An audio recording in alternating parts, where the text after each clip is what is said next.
আসসালামু আলাইকুম। আমি অল্পর থেকে আব্দুল মান্নান বলছিলাম। তো আমি আজকে অনেক সময় সোলারের ভিডিও করি বা অন্যান্য ভিডিও করি। আজকে ভিডিও করবো হলো Growatt hybrid off grid inverter. Growatt hybrid off grid ইনভার্টারটা তো আসলে যেগুলা ইনভার্টার বাজারে আছে বা সবগুলা থেকে গ্রোয়াট হাইব্রিড অফ গ্রিন ইনভার্টারটা অত্যন্ত ভালো। যেগুলো আছে ওগুলা নর্মাল, আপনার কাজ চলবে, কিন্তু শুধু ওই কোয়ালিটিতে ভালো না। কাজ চালাতে পারবেন, কাজ চালিয়ে নেওয়ার মতো, কিন্তু আসলে এগুলো প্রোডাক্টের দাম বেশি, কিন্তু গুণগত মানের দিক দিয়ে সব দিক থেকে এর ভালো। এর অনেকগুলো সুবিধা আছে। যেমন দিনের বেলা যতক্ষণ সূর্য থাকবে ততক্ষণ ব্যাটারি চার্জ দেবো, প্লাস ইলেকট্রিসিটি চলবে।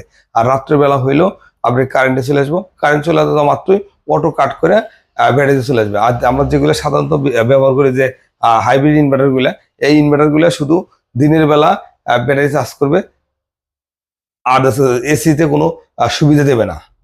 এই ক্ষেত্রে এগুলা থেকে এগুলা ভালো।